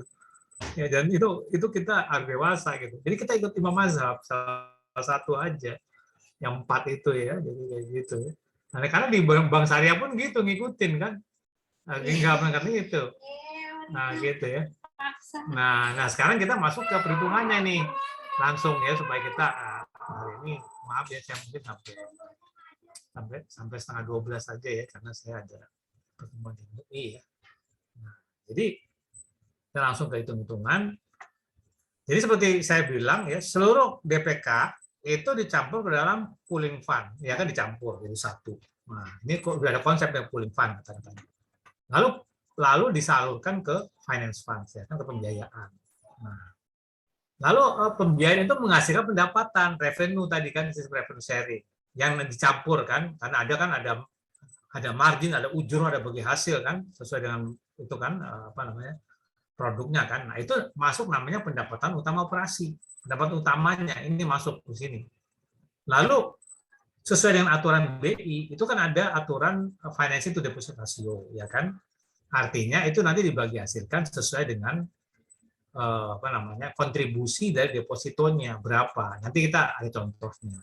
Baru itu didistribusikan supaya apa yang kita distribusikan itu adil, tidak ada hak orang lain yang kita ambil itu yang penting, ya kan, Anda tahu.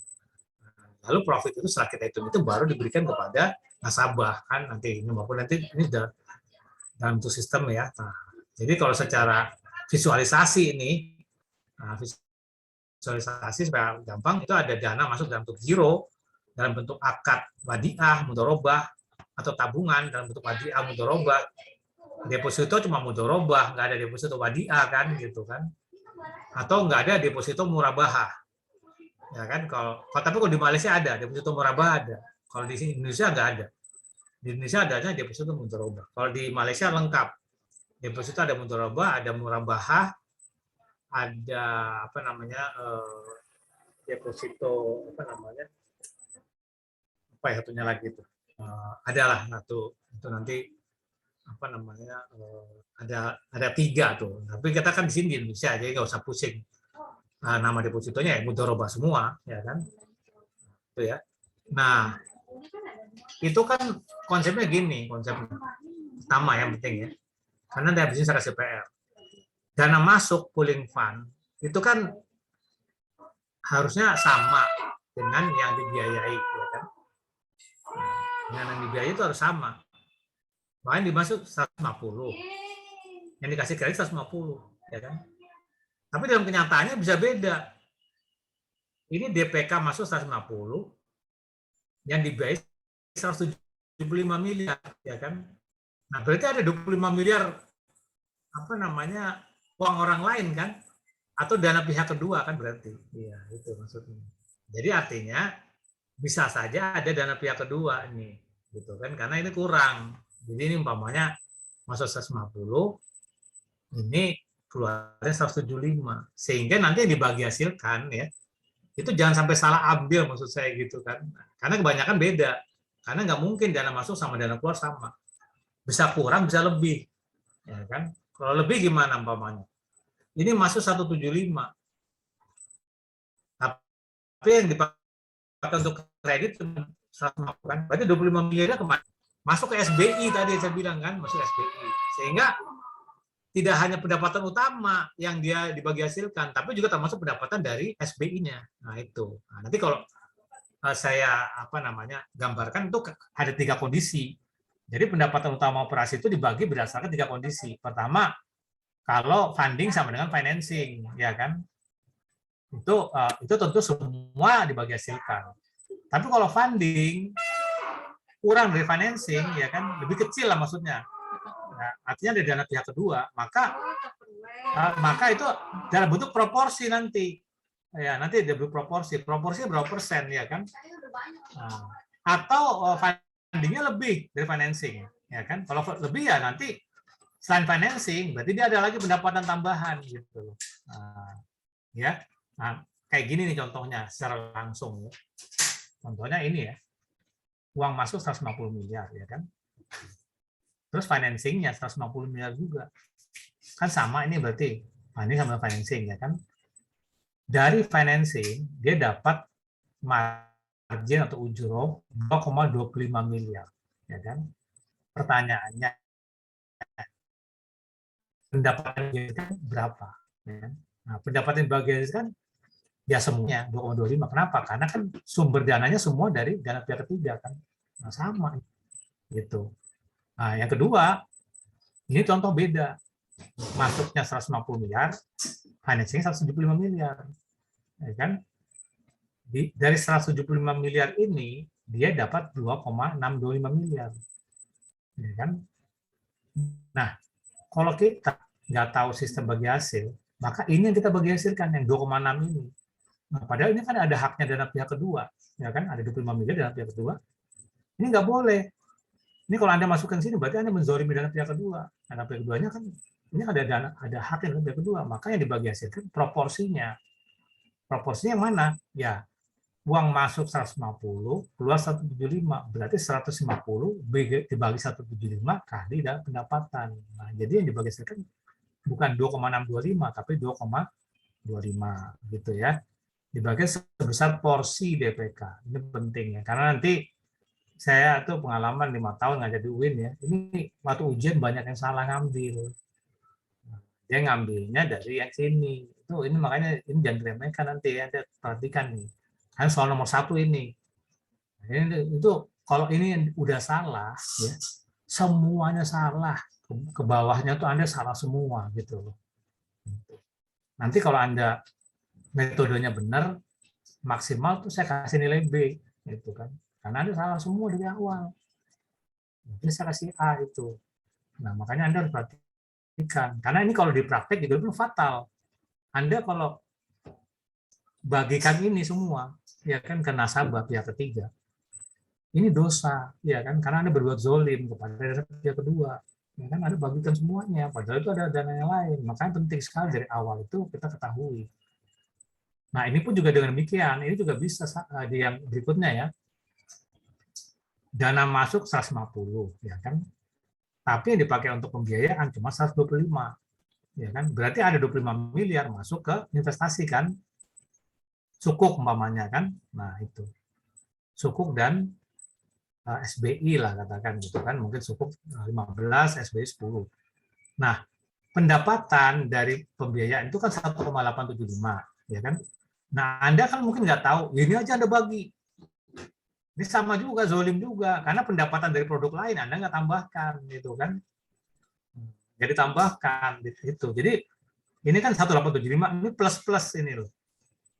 Plus tambahan yang dari itu. Ini hati-hati, ini Bank Syariah kayak gitu. Nah, ini ada rumusnya ya, saya kasih rumusnya secara cepat ya. Contohnya ini ya, dana pihak ketiga. Anda lihat di atas ya. Giro 77 miliar, tabungan 19 miliar, ya kan? Deposito 400 miliar, ya kan? Nah, kalau di jumlah itu kan total 497 miliar, ya kan? Dikurangi dengan GWM, ya kan? Jadi 482 miliar C ya. Ini uang masuk nih, 482 miliar, ya kan? Lalu kan dia ditasarufkan, dilempar apa ada bentuk, ada 4 macam nih. Dia bisa kasih ke dalam bentuk aktif produktif, bisa dalam bentuk pembiayaan. Kredit, kalau bahasa konven. Pembiayaan. Pembiayaan itu berapa di sini? Contohnya 550 miliar, ya kan? Atau dia kelebihannya dia taruh di mana? Penempatan pada bank lain, kan bisa. Naruh bank muamalat, nah, kasih ke BSI. Nah, itu kan penempatan pada bank lain. Ini 41 miliar. Atau dimasukin ke SBI, syariah, 78 miliar, ya kan? Dia kasih lagi sudah berharga, sukuk umpamanya ini kan 20 miliar. Nah, di total itu kan 691 miliar ya kan gitu. Nah, ini 691 miliar ini menghasilkan pendapatan dong. Nah, ini kan contohnya untuk yang 550 miliar di pendapatan aktif produktifnya, untuk yang ini contohnya murabahah, contohnya atau dan bagi hasil dari 550 miliar ini dapat 14 miliar. Untuk penempatan pada bank lain dapat 1 miliar. Untuk pendapatan SBI Mas dapat 2 miliar ya kan. Untuk pendapatan surat berharga dapat 539 miliar. Sehingga total pendapatannya atau marginnya itu 18 sekian miliar, 18,2 miliar. Pertanyaannya gini, berapa pendapatan yang dibagi hasilkan? Ya kan, pendapatan pertanyaan gitu. Karena kalau kita nggak tahu, ini 18 kita akan bagi semua tuh ke apa namanya? Ke nasabah. Nah, ini salah gitu loh. Kenapa? Karena apa? Nasabah itu kan masuknya 482, keluarnya 691. Ya kan? Berarti ada dana pihak lain dong selisihnya. ya kan, selisih 691 482 selisihnya. Makanya yang dibagi hasilkan itu adalah ini caranya ya, proporsinya. Jika C kurang daripada D, maksudnya proporsinya uang masuk lebih kecil daripada uang keluar, ya kan? Maka C dibagi D dikali apa? Pendapatan yang pertama dulu, karena ini kan dari kredit aja dia udah kalah ya istilahnya. Ini kan uang masuk 482, dari kredit 550, berarti semua dipakai untuk kredit ya kan? Nah, berarti kita kali dengan mana? Kali dengan pendapatan kredit aja. Dikali dengan pendapatan yang 14,5 ini. Nah, jadi kita dapat berapa? 12,7. Nah, gitu ya. Jadi inilah yang kita bagi hasilkan. Ya, angka ini. Angka ini penting. Karena kalau Anda salah ngambil, aduh, ini berbuat zolim kepada yang lain. Itu makanya konten harus teliti benar-benar. Karena kejadian tuh, saya waktu kasih training di Maybank, aduh Pak, kalau begini. Jadi selama ini saya salah ya. Oh iya, Anda salah. Itu ngembalinya gimana? Udah dibagi kok ke dana pihak ketiga, mana ada minta satu-satu. Gimana kan? Pak, tolong kembaliin ya Pak ya. Nggak bisa. Ya udah salah Anda. Gitu kan. Sama ini kalau umpamanya di ujian Anda salah ngambil. Ya gimana? Walaupun Anda metodenya benar, ya tetap saya salahin. Ya, kalau Anda nggak ngerti metodologi, ya lebih parah lagi dapat C. Tapi kalau Anda salah ngitung, ya kalau metodenya benar, ya masih sama maafin lah. Ya kan? Dikit. Nah, tapi kalau itu kan Anda nggak bisa maksimal berarti kan, nggak bisa dapat A lah pokoknya kalau Anda salah ngambil tuh. Nah, pokoknya nggak bisa dapat A itu. Itu pasti dari saya itu kasih tahu. Makanya nanti ada latihan, Anda gunakan tuh latihan itu untuk pelajari karena soalnya pasti keluar. Ini kan skill tahap pertama yang Anda harus ketahui dalam operasionalisasi bank syariah. Kalau Anda ini nggak tahu, berarti Anda nggak tahu bank syariah. Gitu ya. Oke, sekarang kita udah mulai nih. Contohnya sederhana tapi di bank syariah ya. Dikasih langsung ya. Nah, ini contoh. Langsung tabel ya. Ini ada dana masuk, ya kan? Ada dana masuk giro 5 miliar, giro mudharabah 25 miliar. Tabungan hadiah 5 miliar, tabungan mudharabah 30 miliar. Deposito 1 bulan 20 miliar dan seterusnya. Nah, ini tahap pertama, Anda hitung dulu total ini DPK-nya berapa, ya kan? Ini kan belum dihitung nih di jumlah. Berarti ini uang masuk nih. Uang masuknya berapa? Ini saya hitung 150 miliar. Di dalam masuk 150 miliar nih, ya kan? Nah, kan soal berikutnya kayak gini.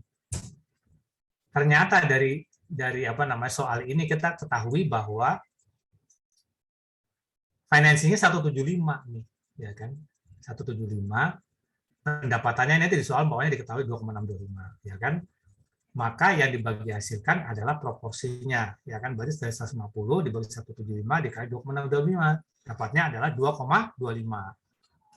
Ini yang kita masukin ke bawah, nah, merah ya. Ini starting point-nya.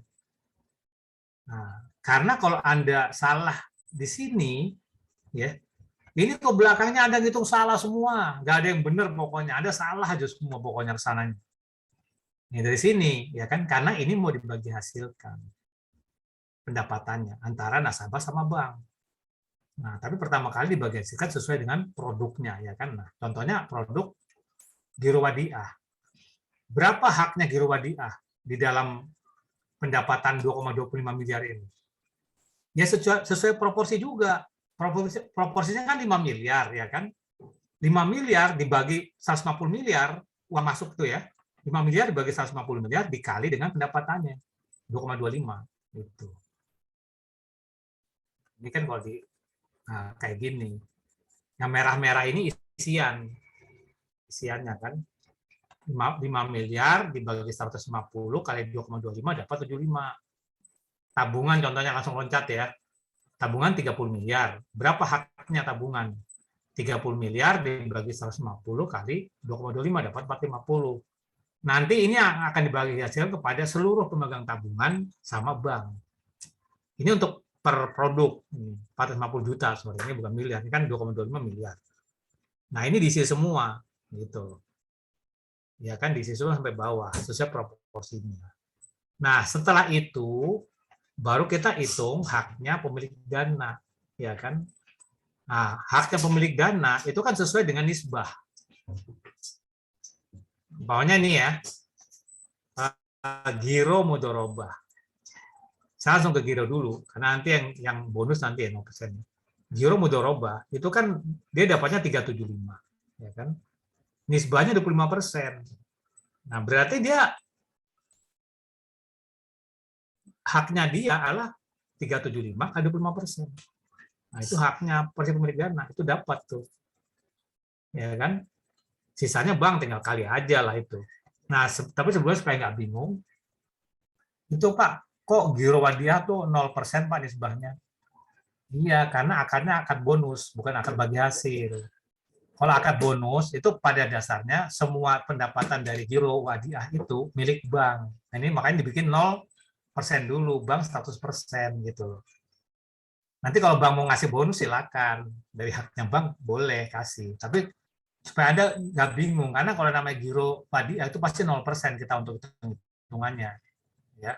Nanti bisa lah kita kasih sesuai dengan target yang mau kita kasih, mau ada 2% ya kita hitung-hitung aja nanti kan gitu.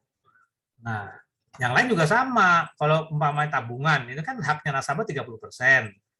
Berarti tinggal kita kalikan aja ini 450 kali 30% dapat itu. Nah, sehingga kalau kita masukkan ke sini, nah ini keluar nih angka-angka ini.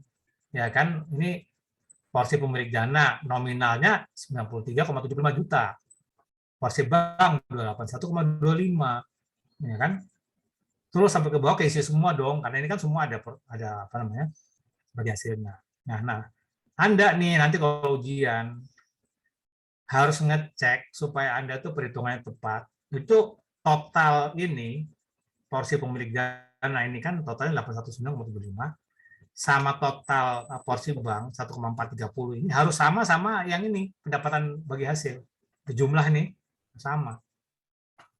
Kenapa saya ngomong gini? Karena ini banyak nih hasil ujian teman-teman nih anak mahasiswa saya itu nggak dihitung kan namanya juga ini ya ngitung-ngitung pakai mungkin kalkulator atau apa nggak teliti kan. Hitung-hitung itu kalau ini kalau jumlah nggak sama gitu loh. Ya, kalaupun Anda bikin di Excel kan, di Excel tuh sama penjumlahan ini harus sama, karena harus habis. Ya kan dibagi antara nasabah sama bank. Kalau nggak habis, berarti bank zolim. Ya kan semuanya sedisih nih. Berarti bank zolim. Itu anak nasabah pasti diambil sama Anda tuh. Kalau nggak dibagi itu. Ya kan, makanya harus sama jumlahnya. Ya, itu yang penting Anda ketahui. Nah, ini gampang kan? Itu yang saya bilang. Jadi distribusi bagi hasil itu bukan apa namanya rocket science, bagi hasil tambah kurang, cuman kan kalau Anda nggak tahu konsepnya ya nggak bisa juga, ya kan tetap aja itu satu hal yang sulit kalau orang nggak belajar. Nah terakhir nih hari ini ya karena kan kita masih banyak waktu, itu kita menghitung yang namanya equivalent rate atau setara bunga ya. Equivalent rate itu bukan bunga ya, itu perlu diketahui karena ada nih apa namanya masyarakat yang itu Pak kan bank saya pakai bunga-bunga Pak, contohnya ini. Ya, saya nyata-nyata aja nih di BNI Syariah. Ya. Nah ini, Anda lihat BNI Syariah. Ini ada tulisan apa? Ekivalen ya. Baca nggak? Baca. Halo, halo, halo, 1, 2, 3. Baca, Pak. Baca ya, ekivalen. Ini Anda jangan, yang nggak tahu, itu kan bunga, Pak. Nah, Anda baca di bawah. Ini ekivalen ini adalah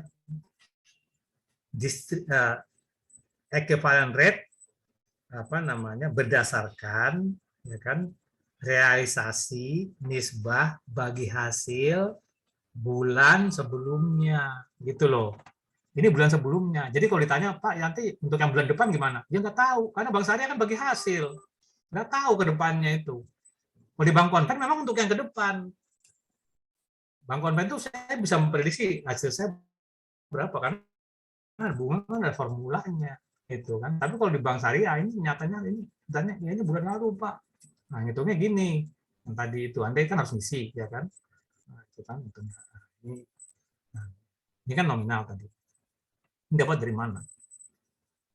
Yang namanya pendapatan itu kan pendapatannya ya kan, pendapatan dari si nasabah dibagi dengan uang masuk nasabah. Nah, ini kan 25 miliar kali 12 gitu. Oh, kali 12 Pak. Perhitungan bunga itu per tahun. Nah, per tahun itu 12 bulan. Nah, itu perlu diketahui. Ini kan per annum, PA, ya kan? PA itu per annum. Bukan PA yang Anda ada itu ya.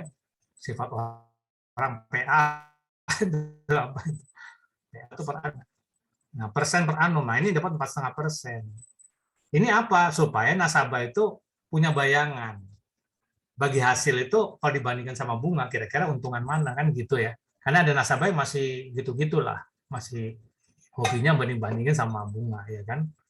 Nah, ini Anda jangan bilang bunga ini baru gini, tapi di sini kan tulisannya equivalent rate atau setara bunga. Ada juga untuk setara bunga gitu kan, supaya orang tuh tepat itu. Nah, sama juga dengan yang lain. Nah, itu contohnya yang deposito 1 bulan ya kan tadi dari bagi hasil dapat 135 ini yang bawah ya. 135 dibagi uang masuk 20 miliar dikali 12 dapat 8,1%. Nah, gitu kan. Yang 2 bulan dapat 3 bulan dapat 8,28, yang 6 bulan dapat 8,46, yang 12 bulan dapat 8,64 gitu kan. Nah, coba nih Anda lihat nih yang deposito. Angkanya bulat atau koma-koma nih kan? Angkanya koma-koma dong. Sekarang saya tanya, bunga ada nggak yang kayak gini nih?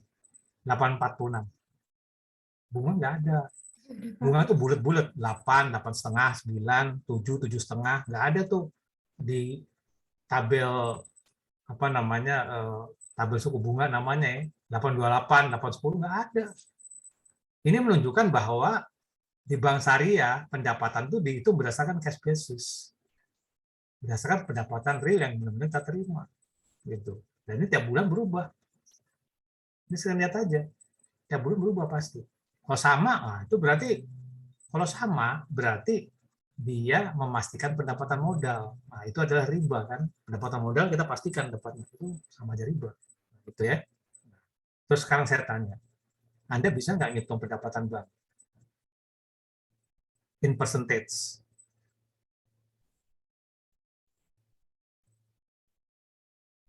Bisa dong. Kalau Anda bisa ngitung pendapatan nasabah in percentage dalam bentuk persen, maka Anda bisa juga ngitung pendapatan bank, maksudnya profit banknya ya. Ya ini gampang, porsi banknya Anda tinggal kali aja. Ini ya contohnya ya, juru mudharabah. Bank dapatnya kan sisanya 281,25. Maka 281,25 kita bagi dengan apa namanya pokok dari juru mudharabah 25 kali 12 itu dapat profitnya bank gitu. Nah, cuma ini ya, dalam laporan distribusi bagi hasil, keuntungan bank nggak usah dilaporin gitu. Itu karena dia nggak perlu tahu gitu kan. Cuman kalau nasabah yang pintar bisa ngitung. Nah, contohnya ya, ini yang di Bank Syariah Mandiri, ya Bank Syariah Mandiri, ya di atas ini udah praktek. Ini kan saya foto ya kan dulu. Anda lihat nggak ada laporan profit bank nggak? Kan sampai nasabah doang ditutup di sini ya kan.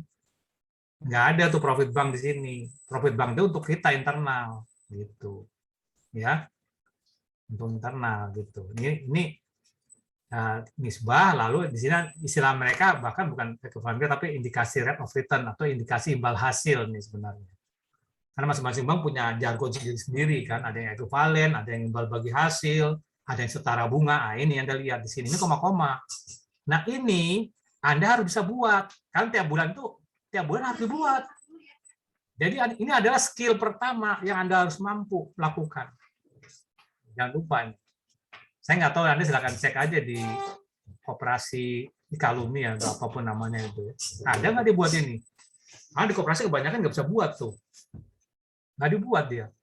Kalau nggak dibuat, berarti dia bikin-bikin secara ribawi itu. Ya nggak ada kayak begini-begini. Ya.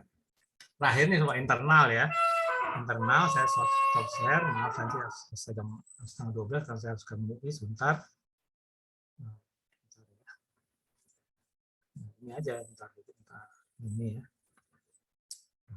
Nyatanya ya. Nih ya. Ini adalah laporan distribusi bagi hasil BSM. Nah, di BSM itu ada 42 produk, ya kan? Banyak sekali. Kalau tadi kan contohnya cuma berapa tuh ya? 42 nih Anda lihat nih, 42 nih bawah ya. 42 produk, produknya banyak. Tabungan aja ada tabungan pensiun, ada tabungan kurban, tabungan simpati, macam-macam produknya. Tapi Anda nggak usah khawatir, prinsipnya tetap sama, ya kan gitu. Contohnya ini ya, pembiayaan bulan lalu 12,5 triliun, ya kan. Nah, maka dihitung pendapatan yang akan dibagi hasilkan kan. Dari kredit dapatnya berapa? 137 miliar, ya kan. Dari investasi, sukuk dan lain dapatnya berapa?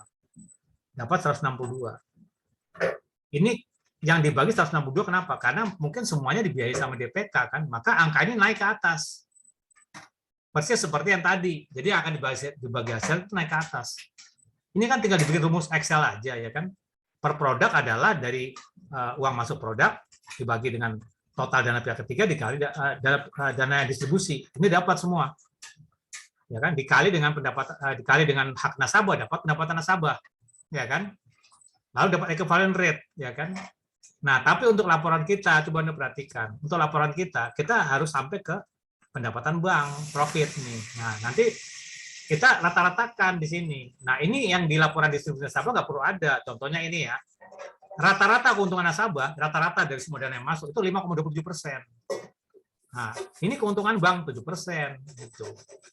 Ya kan? Jadi kita tahu ini. Karena gini loh, kalau umpama ya, Anda bikin bank, tapi untungnya lebih kecil daripada nasabah, ngapain bikin bank gitu? Ngapain bikin bank? Ya kan? Mendingan taruh aja di deposit tempat lain selesai. Ya kan? Tapi sih kita bisa tahu nih. Atau kalau di bank konven itu namanya NIM, net interest margin. Nanti jangan ngitung. Nanti kalau Anda ujian sampai sini loh, jangan sampai sini. Anda ujiannya harus bisa ngitung ini. Ya kan? Gitu. Karena Anda kan di bank, masa Anda nggak tahu untung Anda sendiri, ya kan? Tahu lah. Ya kan? Nah, oke.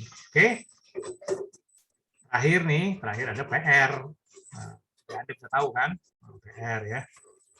PR-nya di slide yang lain, cuma nanti saya share lah gitu kan ke Anda ya nanti.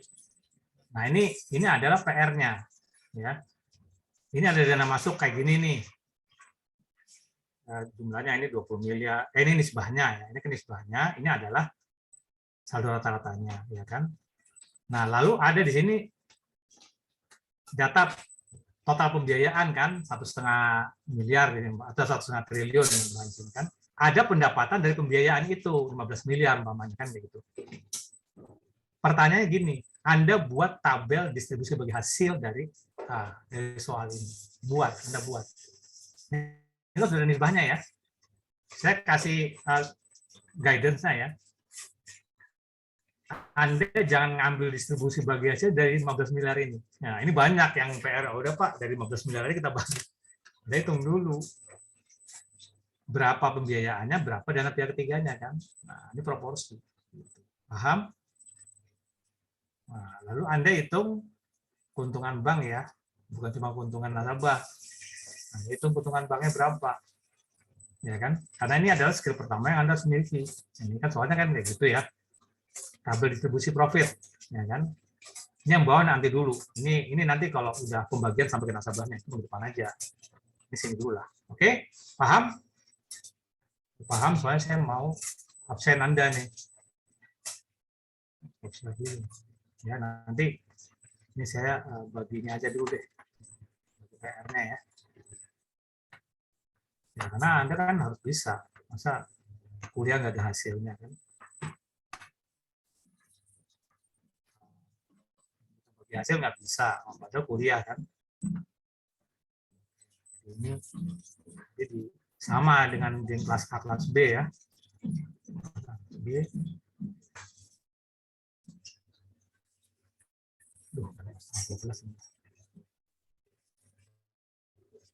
Anda dikerjakan, minggu depan dikumpul. Lama-lama itu kan gampang, ya kan? Anda boleh kok diskusi sama teman, boleh silakan. PR ini bukan di situ, Anda boleh ngobrol dulu itu.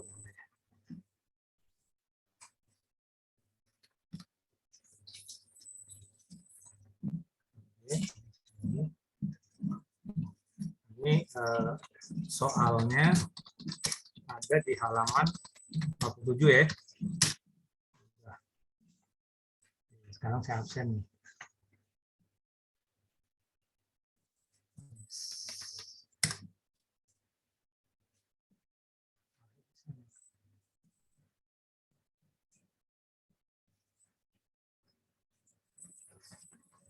Nanti yang saya panggil nyaut ya.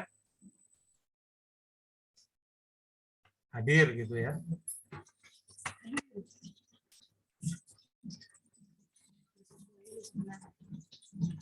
Oke ya.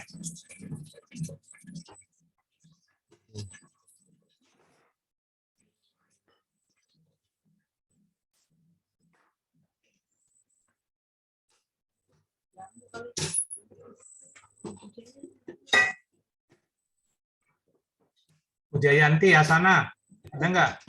Hadir, Pak. Resa, Adiwardana. Resa. Tuh. Hadir, Pak. Ya, tolong keras sedikit.